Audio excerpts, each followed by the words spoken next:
ಪ್ರಿಯ ವೀಕ್ಷಕರೇ, ನ್ಯೂಸ್ ಹಬ್ಗೆ ಸ್ವಾಗತ. ಕೊಪ್ಪ ಹರಿಹರಪುರ ಹಿರಿಕೆರೆ ಮುಂಭಾಗದ ರಸ್ತೆಯಲ್ಲಿ ಕಡೂರಿನಿಂದ ಶೃಂಗೇರಿಗೆ ಹೊರಟ KA 14 MB 7855 ಸಿಲೇರಿಯೋ ಮತ್ತು KSRTC ನಡುವೆ ಭೀಕರ ಅಪಘಾತ. ಕಾರಿನಲ್ಲಿದ್ದ ಕಡೂರು ಮೂಲದ ಶಿವರಾಜ್ ದಂಪತಿ ಮತ್ತು ಮಗು ಸಣ್ಣಪುಟ್ಟ ಗಾಯಗಳೊಂದಿಗೆ ಪ್ರಾಣಾಪಾಯದಿಂದ ಪಾರು. ಸಮಯಕ್ಕೆ ಸರಿಯಾಗಿ ಸ್ಪಂದಿಸಿದ ಪೊಲೀಸ್ ಇಲಾಖೆ ಮತ್ತು ಆರೋಗ್ಯ ಇಲಾಖೆ. ಬಸ್ ಚಾಲಕನ ಸಮಯ ಪ್ರಜ್ಞೆಯಿಂದ ತಪ್ಪಿದ ಅನಾಹುತ. ಕೊಪ್ಪ ಠಾಣೆಯಲ್ಲಿ ಪ್ರಕರಣ ದಾಖಲು. News hub Koppa Chikkamagaluru. ಏನಿಲ್ಲ, ಕೊಪ್ಪ ಹರಿಹರಪುರ ರೋಡಲ್ಲಿ ಇಲ್ಲೊಂದು ಲೇಔಟ್ ಇದೆ, ಹೊಸ ಲೇಔಟ್, ನಾರ್ಬರ್ಟ್ ಸ್ಕೂಲ್ ನಿಯರು.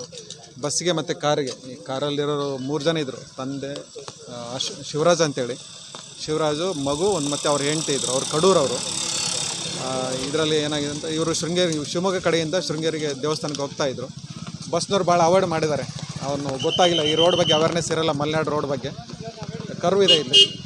ಬಂದು ಸಡನ್ನಾಗಿ ಬಂದು ಅವರೇ ಹೊಡೆದಿರೋದು, ಕಾರಣವನ್ನೇ ಬಸ್ಸಿಗೆ ಹೊಡೆದೇನೆ. ಬಸ್ ಅವಾಯ್ಡ್ ಮಾಡಿದ್ದಾರೆ, ಇಲ್ಲದ್ರೆ ಡೆತ್ ಆಗೋದು.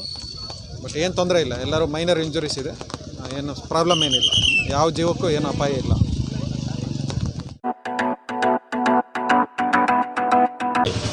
ನಾರ್ಬರ್ಟ್ ಶಾಲೆಯಿಂದ ಚೂರು ಮುಂದೆ ಟುವರ್ಡ್ಸ್ ಕೊಪ್ಪ ಬರೋ ಟೈಮಲ್ಲಿ ಕ್ರಾಸಲ್ಲಿ ಒಂದು ಗೌರ್ಮೆಂಟ್ ಬಸ್ ಶೃಂಗೇರಿ ಕಡೆಯಿಂದ ಬರ್ತಾಯಿತ್ತು. ಇನ್ನೊಂದು ಶೃಂಗೇರಿ ಅಕ್ಷರಾಭ್ಯಾಸಕ್ಕೆ ಹೋಗ್ತಕ್ಕಂಥ ಶಿವಮೊಗ್ಗ ಮೂಲದ ಡಾಕ್ಟ್ರು ಮತ್ತು ಅವರ ತಾಯಿ ಸ್ಟಾಫ್ ನರ್ಸ್ ಬರ್ತಾ ಇರೋದಕ್ಕೆ ಮೇಲೆ ಆಕ್ಸಿಡೆಂಟ್ ಆಗಿದೆ.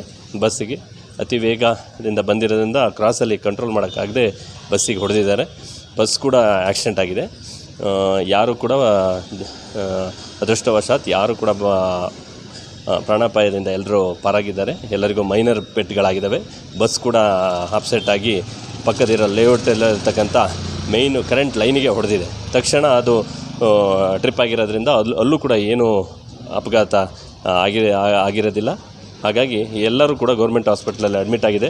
ಪೊಲೀಸವರಿಗೆ ಇದಾಗಿದೆ. ಹಾಸ್ಪಿಟ್ಲ್ನವರು ಕೂಡ ತಕ್ಷಣ ಫೋನ್ ಮಾಡಿದ 5 ನಿಮಿಷದೊಳಗಡೆ ಸ್ಪಂದನೆ ಮಾಡಿರತಕ್ಕಂಥದ್ದು ಕೊಪ್ಪ ಸರ್ಕಾರಿ ಆಸ್ಪತ್ರೆಯವರ ಸಿಬ್ಬಂದಿಗಳನ್ನು ನಾನು ಶ್ಲಾಘಿಸ್ತೀನಿ. ಹಾಗೆ ಪೊಲೀಸ್ ಸಿಬ್ಬಂದಿಗಳು ಕೂಡ ನಾನು ಫೋನ್ ಮಾಡಿದ 5 ನಿಮಿಷದೊಳಗಡೆ ಸ್ಥಳಕ್ಕೆ ಬಂದಿದ್ದಾರೆ.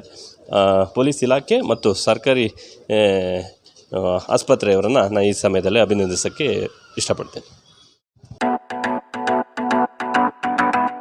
ಇವಾಗ ಜನರಲ್ ಚೆಕಪ್ ಎಲ್ಲ ಮಾಡಾಗಿದೆ. ಕೆಲವೊಂದು ಸಣ್ಣ ಪುಟ್ಟ ಪೆಟ್ಗಳಿದ್ದಾವೆ, ಅದು ಎಕ್ಸ್ರೇ ಕಳಿಸಿದ್ದೀವಿ. ರಿಪೋರ್ಟ್ ಬಂದಮೇಲೆ ಅದ್ರ ಬಗ್ಗೆ ಮಾಹಿತಿ ಕೊಡ್ತೀವಿ. ಮೂಳೆ ಡಾಕ್ಟ್ರು ಪರೀಕ್ಷೆ ಮಾಡಿ ಅದು ಮಾಹಿತಿ ಕೊಡ್ತಾರೆ.